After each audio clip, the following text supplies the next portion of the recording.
Hello everyone, আসসালামু আলাইকুম। Welcome back to my channel. আপনারা সবাই কেমন আছো? আজ আমি আপনাদের মধ্যে শেয়ার করব কীভাবে বেশি স্বাদে এই রাজহাঁস রান্না করা যায় নামে দামে মশলা ছাড়াই। ভিউয়ার্স, আর এখানে নিয়ে নিলাম একটা রাজহাঁস, আর সেই রাজহাঁস হচ্ছে মহিলা হাঁস। আর হাঁসটাকে আমি অফ ক্যামেরা জবাই করে নেব। ভিউয়ার্স, আর জবাই করে নিয়েছি, আর মাংসগুলো ছোটো ছোটো পিস করে নিয়েছি। আর এই রাজহাঁসের মাংস কিন্তু স্কিন সহ নিয়েছি। স্কিন কীভাবে পরিষ্কার করতে হয় পরবর্তী ভিডিওতে আমি দেখিয়ে দেব। আর যারা জানো তা জানোই। ভিউয়ার্স, তারপরে আমি ধুয়ে নিলাম 2-3 বার। এরপরে একটা কড়াইয়ের মধ্যে নিয়ে নিয়েছি আর দিয়ে দিলাম 1 টেবিল চামচ রসুন বাটা। এখানে 3টা পেঁয়াজ কুচি করে কেটে দিয়েছি।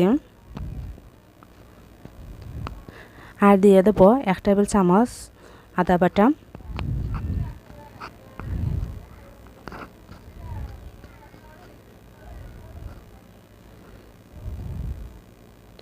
আর পেঁয়াজ বাটা দিয়ে দেবো 2 টেবিল চামচ।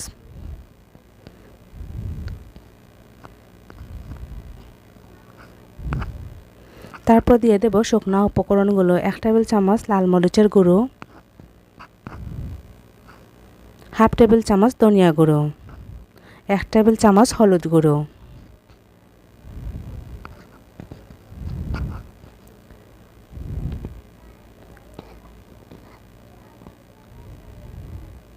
1/2 টেবিল চামচ জিরার গুঁড়ো।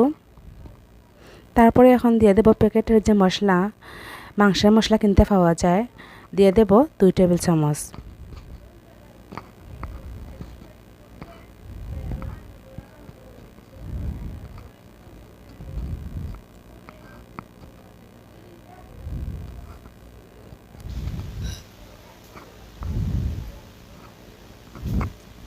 তারপরে দিয়ে দেব আমি দারচিনি, এলাচ, 7-8টা দারচিনি আর 5-6টা এলাচ দিয়ে দিলাম।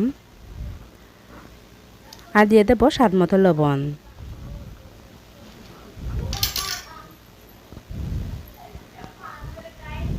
আর দিয়ে দেব সয়াবিন তেল, আধা কাপের মতন দিয়েছি। আর এই স্কিনের মধ্যে কিন্তু অনেক তেল থাকে, তাই এখানে আমি তেলের পরিমাণটা কমিয়ে দিলাম।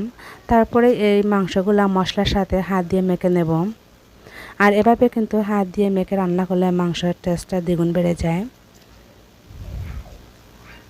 ভালো করে হাত দিয়ে উল্টে পাল্টে মাখিয়ে নেব। মেখে নিয়েছি মাংসগুলো। এখন আমি দিয়ে দেব অল্প পরিমাণে পানি। এতে করে যখন আমি মাংসগুলো কষাবো তখন আর নিচে লাগবে না। তারপরে চুলায় বসিয়ে দেব। আর অফ ক্যামেরায় আমি 2-3 বার নেড়ে চেড়ে নেব। তারপরে চুলায় একটা কড়াই বসিয়ে দিলাম। এখন দিয়ে দিচ্ছি সয়াবিন তেল অল্প পরিমাণে, আর দিয়ে দেব ঘি। আর আপনাদের হাতে যদি ঘি না থাকে আপনারা স্কিপ করতে পারতাম। তারপরে এখানে আমি 3টা পেঁয়াজ কুচি করে কেটে দিয়েছি। এখন আমি এগুলোকে নেড়ে চেড়ে বেরেস্তার মতো করে ভেজে নেব।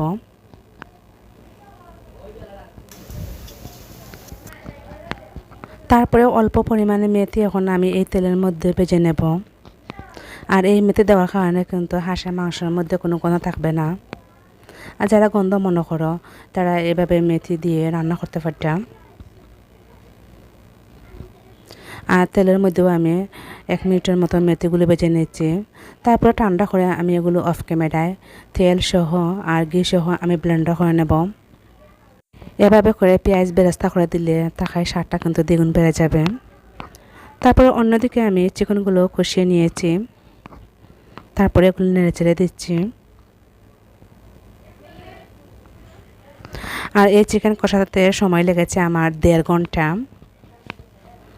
তারপরে যে আমি ঘি আর তেলের মধ্যে পেঁয়াজ বেরেস্তা করেছিলাম সেটা এখন দিয়ে দেব। ভিউয়ার্স, আর এ পর্যায়ে দিয়ে দেব আমি গরম পানি।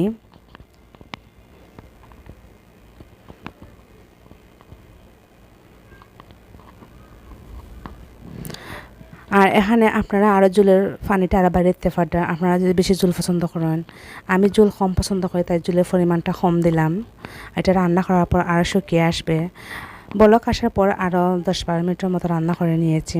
এরকম হয়েছে রান্নাটা। আজকের এই রাজহাঁস বোনা রেসিপিটি হোটেলের চেয়ে কম হবে না, আশা করছি আপনাদের কাছেও ভালো লাগবে। আর আপনাদের কাছে যদি ভালো লাগে আপনারা স্টেপ বাই স্টেপ ফলো করে এভাবে রান্না করতে পারেন, ইনশাল্লাহ কথা দিচ্ছি আপনাদের কাছে অনেক ভালো লাগবে আর আপনারা কিন্তু বারবার খেতে মন চাইবে। আর আজকের এই বোনা রেসিপিটি যদি আপনাদের কাছে ভালো লাগে অবশ্যই আমার চ্যানেলটা সাবস্ক্রাইব করে রাখবা, এত করে আমি যখন নিত্য নতুন ভিডিও আপলোড করব সবার আগে আপনাদের মোবাইলে পৌঁছে যাবে। তারপরে আমি মাংসগুলো ঠান্ডা করে একটা বাটির মধ্যে পরিবেশন করে নেব। আর দেখুন কতটাই ইয়াম্মি লাগছে দেখতে, আর এর টেস্টটা কিন্তু দারুণ হয়েছে আর সবাই কিন্তু খেয়ে অনেক প্রশংসা করেছেন। আর আমি কিন্তু এভাবে হাড় দিয়ে মাংস বেশিরভাগই রান্না করি। তাহলে আজকের মতো এখানে বিদায়, আল্লাহ হাফিজ।